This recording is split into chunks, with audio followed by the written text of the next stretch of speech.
Now that I have everything cut out and I've been checked off for my first cutout, my second cutout, and also for my interfacing, I am ready to start sewing. So I'm going to turn to my pattern guide sheet, which can be found in your pattern envelope, which looks like this. Got my pattern guide sheet, and I've opened it up, and I found where it says View B right here. So that's kind of on the right side of the right middle of the pattern guide sheet. And this is the beginning of the instructions for making the hoodie. So this tells me fuse interfacing to wrong side of pocket facings, overcast outer edges of facings. So I'm going to do that step right here. I have here my interfacings that I cut out, as well as my pocket. So I have all of those things right here. So the interfacing is going to fuse to the inside of my fabric, and I'm going to take the side that's kind of rough where I can feel the glue dots, not the smooth side. I'm going to take the rough side and I'm going to match it up with my pockets, just like so, just like the pattern guide sheet told me. So I'll do those two, and I've turned it on the wrong side, so you can see that there's kind of like one side is pointy and one side is not pointy. So make sure you're lining the pointy side up. So I did that wrong, so I'm going to fix that. So don't make that mistake. Especially right now, it's easy to just fix. When we iron it on, it's a little bit more permanent. I'm going to take this over to the ironing board, and I'm going to use the iron and a pressed cloth to just press this down in a little bit of steam. And this glue is going to melt and it'll fuse to my fabric.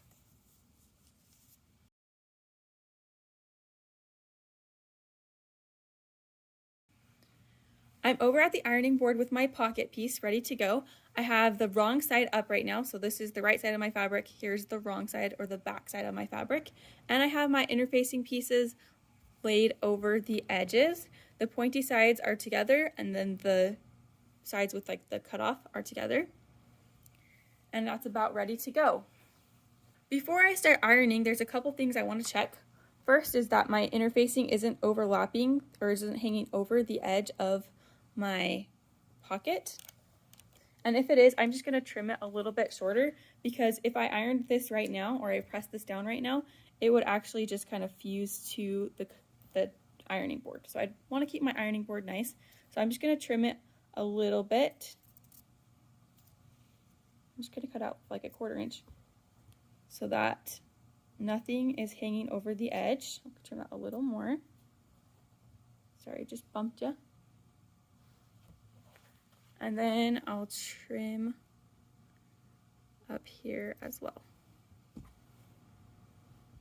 I'm going to trim this side, and then I'll trim the other side.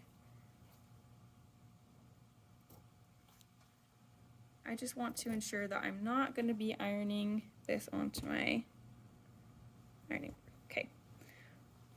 So now my interfacing is ready to go. It's been trimmed a little bit. And I'm not just going to stick my iron straight on there. There's a couple things I'm going to check. First, I'm going to check the iron temperature, so you can change the temperature right here. Right now it's on synthetic because this fabric is synthetic.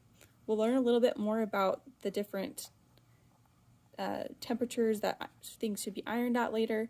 But just so you know, for the hoodies, you want to make sure it's at synthetic, not on cotton, because that could melt your fabric. So we'll start with synthetic. If that's not warm enough, I can move it up just a little bit as I go, but it's better to be safe than sorry and start a little bit cooler.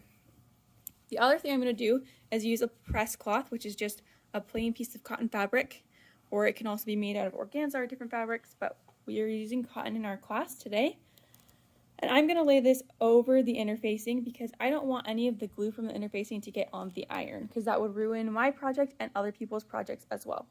So now that I have this laid out, I'm going to spray a little bit of water on there for some steam to help activate the glue. And I'll get my little spray going. So I'll put some water on here.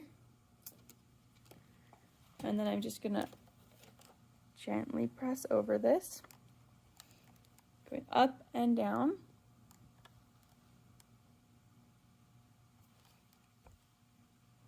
And that will help my interfacing adhere to the hoodie. Now I'm going to come over onto this side and do the same thing. I'll just spray a little bit of water. I'll first straighten out my press cloth, and then I'll spray a little bit of water so that there's some steam.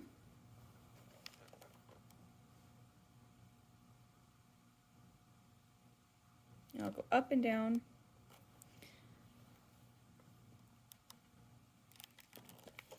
And I'll just check to see if this is actually sticking.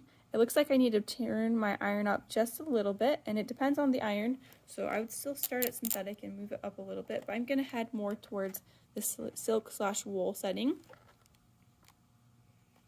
And I'll let my iron warm up there. And apply pressure, moisture, and heat are the three things I'm going to want to get my interfacing to stick.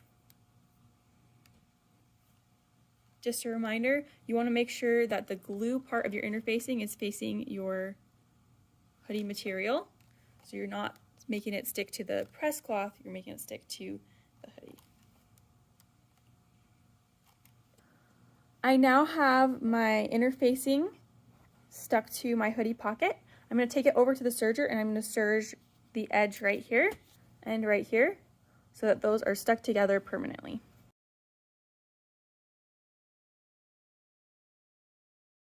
Referring back to our pattern guide sheet, it tells us right here to fuse the interfacing to the wrong side of the pocket facings. So we've done that part, and then it says overcast outer edges of the facing. So the overcast is a way of attaching these two so they're more permanent, and we are actually, instead of overcasting, we're going to serge it. So it's a little bit more permanent, a little bit stronger. So I'm going to use a serger. I'm over here at the serger for, instead of overcasting, we'll be serging. And I have my fabric here with the interfacing on it. I've chosen to use this serger over here because it has black thread, and that's a little bit closer than white thread to my material. So just choose white or black, whichever one is closer to your material, or whichever one is available at the moment, really. And just like our serging sample, I'm just going to push my fabric up to the presser foot, and then I'll just start going. I'm not going to lift the presser foot on the serger. I want to be careful of this knife as I go.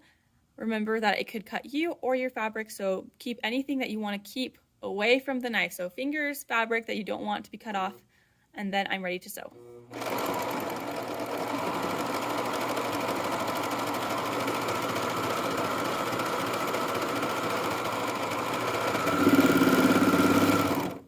All right, I've serged this side, so I just need to trim my threads, and then I'll move over to the other side.